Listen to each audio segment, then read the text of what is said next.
George Burroughs wore a space helmet something like this with his ape suit back in 1953, when the producers of his most notorious film couldn't afford a robot costume.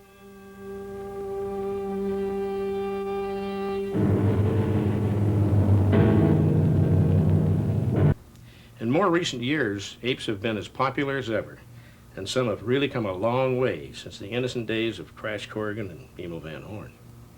And these? Oh, souvenirs, memorabilia, from Planet of the Apes. A planet where man is the lowest order of living things. The best movie apes and ape men were those created by special makeup effects wizard Rick Baker. For movies like Schlock, The Thing with Two Heads, the remake of King Kong, the Kentucky Fried Movie, The Incredible Shrinking Woman,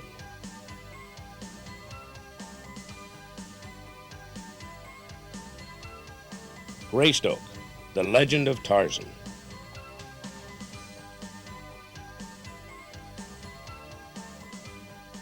Harry and the Hendersons, and especially in Gorillas in the Mist, in which real apes could not be distinguished from the actors in Baker's outfits.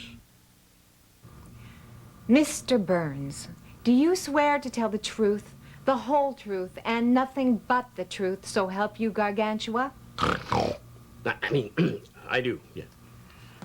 Mr. Burns, tell me in your own words just how and why you became a gorilla. Well, as long as we've got to have this monkey trial, I'll see what I can do. It all started when I was a kid. I used to love the jungle movies a lot. I like the horror movies too, but the jungle movies, especially with the gorillas in them. And I knew there were guys in suits. I just sort of knew it. I guess I always knew it.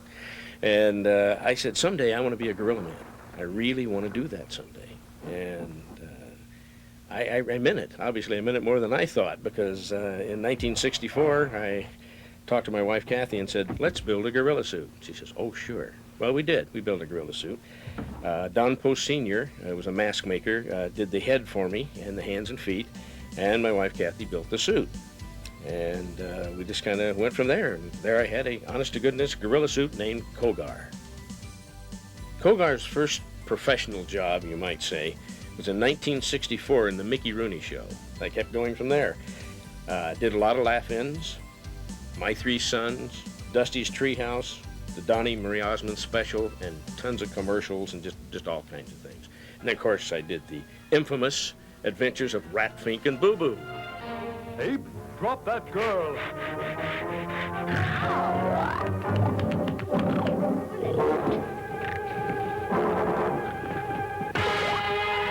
A film I had a lot of fun doing was a student film that Don Glut did, way back when, with character actors Kenny Duncan and Roy Barcroft, who were two of the best.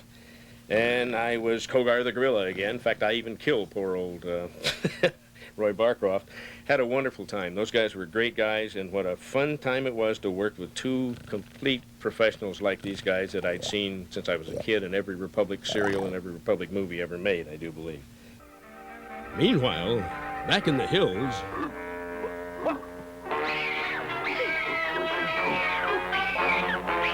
Ape, drop that girl.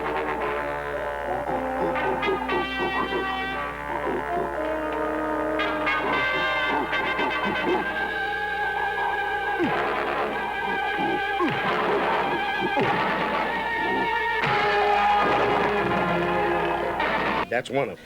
Another time I was with Eddie Munster in Arizona in a shopping mall, and I saw some sort of confusion out in the audience. I was up on the stage with him, and what happened was they caught this kid, a young kid, about 9 years old, with a bottle, one of these like detergent bottles, and it was full of liquid lye, and he was trying to squirt it in my eyes. And they asked him, why are you trying to do this? And he said, I just wanted to see what the ape would do. I decided to build a new suit after a while in 1973. And I had known Rick Baker for quite a while. I met Rick when he was 13 years old. And he created a new head for me, which was still, I called it Kogar 2 in the beginning. And he did the hands and feet. And here again, the body was still the old Kogar body and that Kathy had made, but Rick built a new chest for it. And the reason it got the name Tracy, which everybody's familiar with now, is I co-starred in a TV series called The Ghostbusters, the original Ghostbusters, that is, with Forrest Tucker and Larry Storch in 1975. And the name of the gorilla in that show was Tracy, and the name stuck, and I've had it ever since, and that's been Tracy the Gorilla.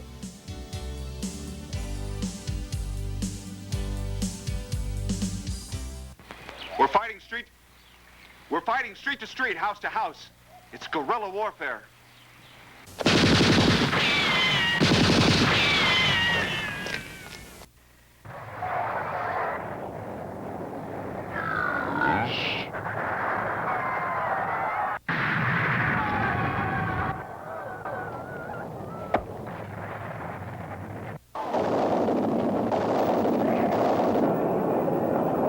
My hero was Charlie. And I patterned my gorilla after Charlie. I learned a lot of stuff from Charlie. My ape doesn't do a lot of movement. It doesn't have the servos and stuff in the head that make all the things move. All I can move are my eyes and open the mouth and close the mouth. That's about it. But Charlie told me how to use my body English and my eyes for the expression to make the gorilla face look like it's doing a lot of things. And people think they see the brow moving and everything else. They don't. But Charlie was the best gorilla man there ever was. Now, if you want to talk about the best gorilla there ever was, that's Rick Baker. Gorillas in the Mist. Absolutely, hands down. One thing about wearing the gorilla suit, to me, is that I turn into the gorilla when I wear that suit. My wife will tell you that. Anybody that knows me will tell you that. I get in that suit, and I don't talk. There's no human thing coming from me at all. That's it. That's all you're hearing. I've had friends of mine who know me very well, but when I get in the suit, they, run away. That's all there's to it. It is something that happens, to me anyway. I guess maybe I do go back to my primal beginnings or something, because I really feel like a gorilla in this thing, and it's a lot of fun. I don't feel like me. A crazy thing about it is I can do things in that suit that I can't do as myself. Put it in front of his fierce and ugly face for you once more, and he'll cower to the back of the cage like a small child. Look at that. He'll cower to the... He's never done it. He's never done that. He's never done that. He's getting out! He's getting out! He's getting out!